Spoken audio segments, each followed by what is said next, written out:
Cinema ticket ధరల పెంపుపై మాట మార్చారు మంత్రి కోమటిరెడ్డి. 2 రోజుల క్రితం ఈ విషయంలో తనకి ఏం జరుగుతోందో తెలియదన్న ఆయన ఇవాళ మాత్రం అందుకు భిన్నంగా మాట్లాడారు.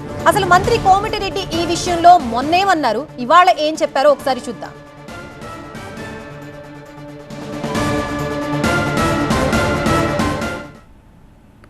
నేను సినిమా ఇండస్ట్రీ గురించి పట్టించుకోవడం ఎప్పుడో బంద్ చేసిన. పుష్ప తర్వాత నేను కొత్త బెనిఫిట్ షోకు సినిమా టికెట్లకు పెంచమని నా దగ్గరికి రావద్దు అని వారం 10 రోజుల కింద కూడా ఏదో టీవీలో ఇచ్చిన.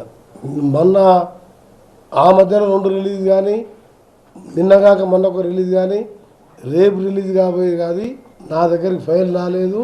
ఆ 2 సినిమాలు కూడా నేను ఎట్టి పరిస్థితులు అప్లికేషన్ పెట్టుకోవద్దు, నన్ను కలవద్దని చెప్పినా నన్ను ఎవరు కలవడే కలుస్తలేరు. ఇక ముందు తెలంగాణలో బెనిఫిట్ షోలు సినిమా రేట్లు పెంచబడవు, బెనిఫిట్ షోలు ఇవ్వబడవు. ఆ మాట కట్టుబడి ఆ తర్వాత నేను ఏ ఫైల్ కూడా సైన్ పెట్టలేదు. గతంలో పుష్ప 2 సంబంధించిన ఇన్సిడెంట్ జరిగినప్పుడు ఇక ముందు బెనిఫిట్ షో కొత్త రేట్లు ఇవ్వమని చెప్పి అసెంబ్లీలో నేను ముఖ్యమంత్రి గారు ప్రకటించిన మాట వాస్తవమే. కానీ ఆ తర్వాత ముఖ్యమంత్రి గారు సవరించి మేమందరం కూర్చొని మాట్లాడుకొని ఒకవేళ పెంచితే 20% సినీ కార్మికులకు ఇవ్వాలనేది కండిషన్ మీద కొన్ని సినిమాలకు ఇస్తే కోర్టు అబ్జెక్షన్ చేసింది.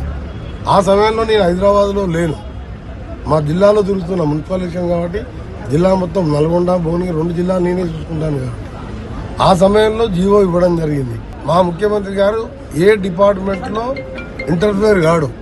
ఇది ఒక జాతీయ పార్టీ కాదు, రాజశేఖర్ రెడ్డి లాగా రేవంత్ రెడ్డి గారు కూడా సీనియర్ అయినా జూనియర్ అయినా మినిస్టర్ల డిపార్ట్మెంట్లో ఇంటర్ఫియర్ కాడు.